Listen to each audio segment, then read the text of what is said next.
Right now, what I'm telling you seems obvious, but it doesn't when you're in the pickle.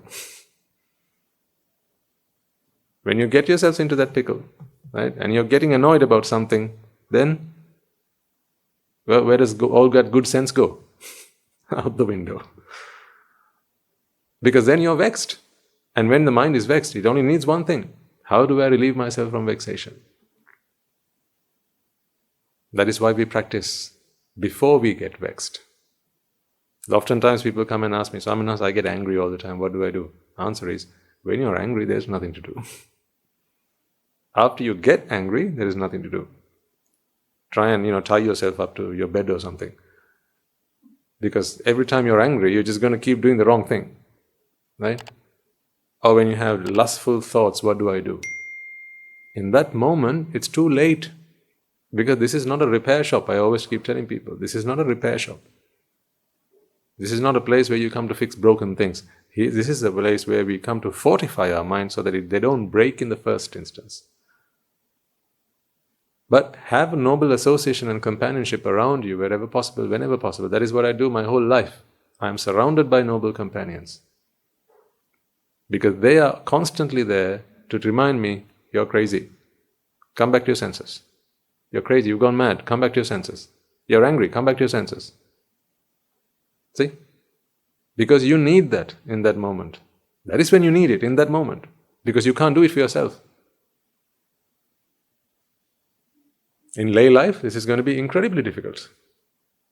Because when you're angry, what do people generally do? Oh, he's gone angry. Let's just keep our distance for now. Don't go and talk to him now. He's angry. Actually, what do they actually need at this moment? Someone to talk to. Someone to come and tell them what is right from wrong. But is there something more difficult than trying to convince an angry man that he's wrong? Is there something more difficult than that? Oh no. Whenever someone's angry, you don't try to go and debate with them or argue with them or try and tell them that they're wrong. First, you have to absorb the pressure that is built up in their own minds. That's why when someone is really angry, right? One of the first things to do, really, and this is good advice, is to go and say, I am sorry. This is a tact. When you know you're not the one who's wronged, but you go and say, I am sorry. What does that do for them? Relief. Because they are trapped. When they are trapped, they're looking for some path, some vent to release their agitation. Remember, there's so much pressure built up in there. If you don't do it, then this saucer will have to say, I'm sorry. Yeah, or some ornament will have to pay the price. So why don't you pay the price? Because this is one way in which you can relieve your vexation. That's why people do that. Crash enough plates, and now you come back to your senses. Why do people do that actually? Why do people resort to, breaking things and banging things and when someone's angry at home, right? The door normally closes without a noise, but when they're angry, it just goes bang, right? Or the drawers. Or when things are put back down and go like this. Or the car door, it gets whacked shut, right? Or they drive faster. Yeah, this is the energy that is built up inside. That is why they do that. They have so much energy built up inside. They have to vent it. Stop thinking about it as a man or a woman or a person. This is simply energy. The mind is an energy source. The mind can generate energy, and this energy that is generated has to be released somewhere. That is why crashing this helps. That is why breaking us also helps, because that is...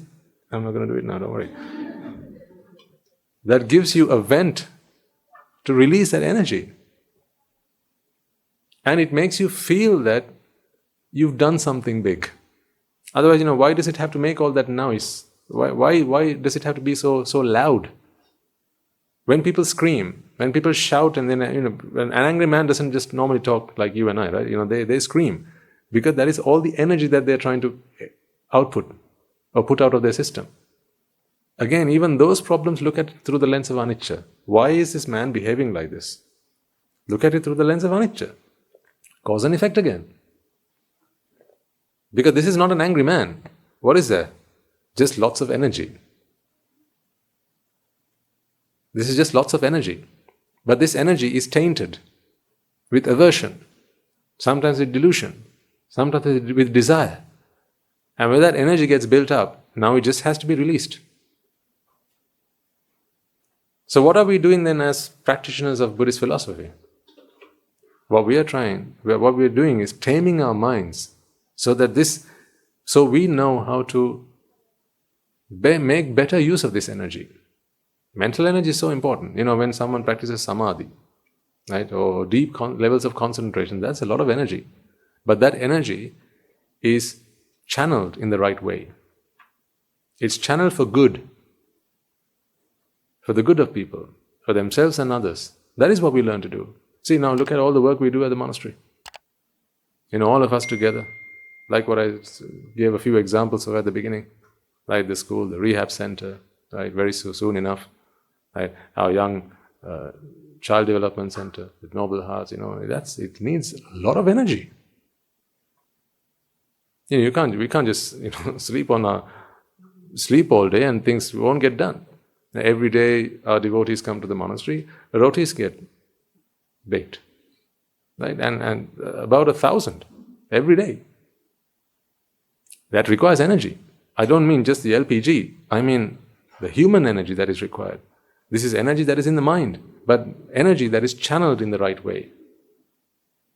Vitaraga, Vitadosa, Vitamoha are ways in which energy can be channeled. Ragadesha Moha are another way. There are other ways in which energy can be channeled.